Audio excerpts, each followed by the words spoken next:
This is Billy here from MMOsurge.com. I'm just going to do a little quick review of Quake Live. It's a first-person browser-based game that you can download from QuakeLive.com. It's pretty much almost the same thing as Quake 3 Arena. There are a few differences in the graphics, very slight changes, some interface changes, and of course the fact that it is a browser-based game. You have to log in through an internet browser, but this is also really good because you can track a lot of stats. It will track your accuracy on every single weapon, you know, how many times you've won a match, whether it be duel, deathmatch, free-for-all, all those kind of games. It will record and log pretty much everything. Right here you'll see I'm playing a free-for-all game with bots. There are some options where you can play with the bots where you have just, you know, 1 or 2 ping, and you can set skills for the bots, whether they be very easy, your skill. They'll try to determine your skill and put the bots on something around your skill, or you can have them on Nightmare, which is the hardest difficulty.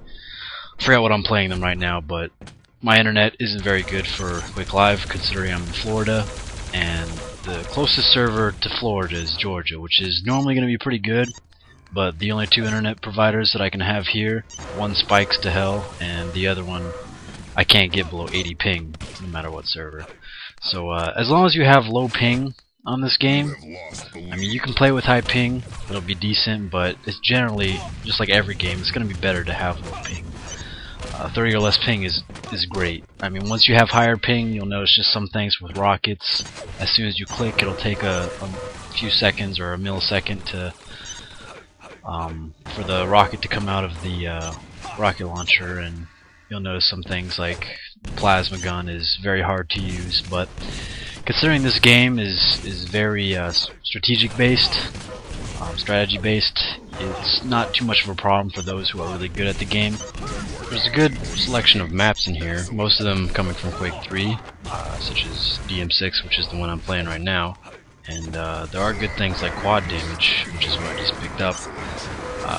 Certain types of power-ups like these in free-for-all will definitely help you wreck a few opponents. I mean, I'm only playing bots here, but as you can see, quad damage, 4 times damage, 20 seconds you can kill 10 or more people, 15, who knows.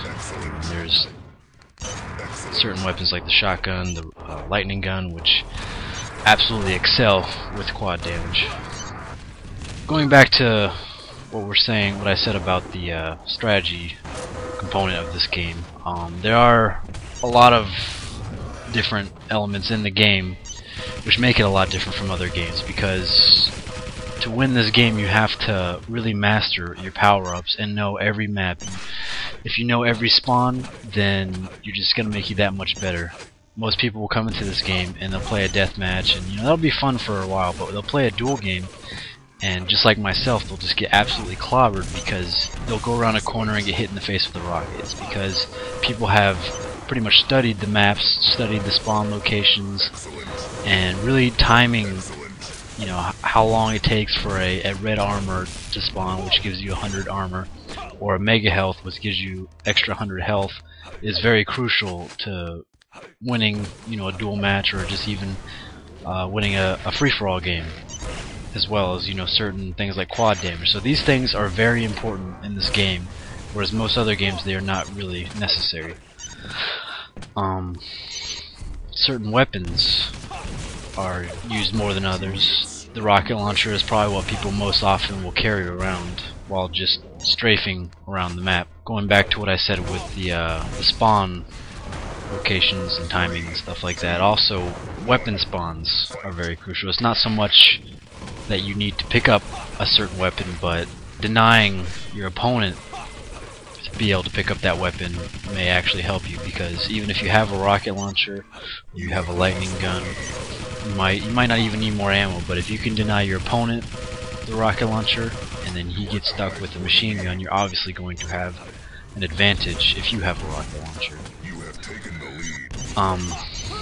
I myself am not very good at this game yet, I would say, because I haven't taken the time to play a lot of duel games and really sort of study certain strategy elements. My aim and stuff like that is pretty decent, but I still have a lot of work to do, because there are people who have been playing Quake Arena for many years, and many competitive players, and that's another side of this game that you'll see, is that it is very competitive. There's people who have been playing this for years and years, and one good thing about this game, if you're going to play any game, this would probably be decent, because if you end up slightly, in the 0.01% chance that you are a competitive player who competes for prize money, I mean, there is the possibility of winning some money. Some top players have won up to $50,000 in 1 year. Of course, that doesn't mean anybody's going to do it, because there are thousands of players playing online, but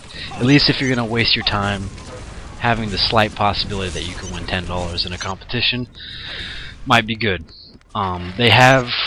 Quake Live has just recently added an update where you can have 2 different kind of premium memberships. One goes for about $40 a year, the more expensive kind, and if you think about it, that's pretty decent considering most games that you play online you'll still have to buy the game for $30 or $40. And this premium membership comes with the ability to play certain maps, the ability to spawn your own games. I wasn't really too sure about this because I have not gotten the premium membership yet, but I've heard that you're not hosting the game, but you're just choosing the server location of this game, and it can be a private game. I would say if you end up playing Quake Live a lot and you decide you want to buy this, go ahead, because you would be spending that anyways, but really try to find if this game is for you, because it does have a large learning curve.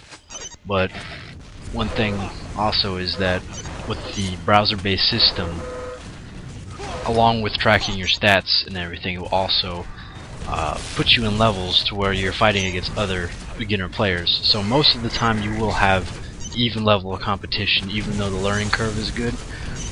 There are still people though who will make accounts and they will go into your channels, and then when there is nobody in your channel that is on your level, you might be stuck only being able to find games for where higher skilled players are. So there's always that possibility, but for the most part you will be channeled with people who are around your skill level.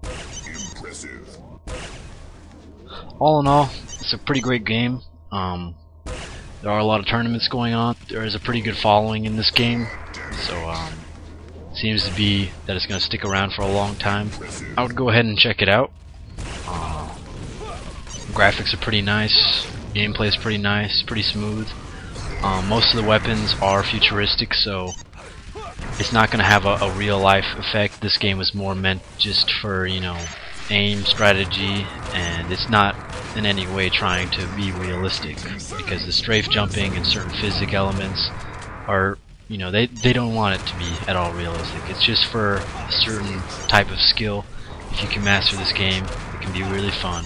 And even if if you're not even that good at this game, there will probably be a lot of times where you have a good amount of fun. So I would go ahead and go to quakelive.com, download it. It downloads really fast.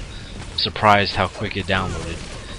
And you can full screen it from there. You can change your keys. You can do all kinds of stuff from the browser that will make it seem just like a normal game that you would start with the client. So go ahead and check it out.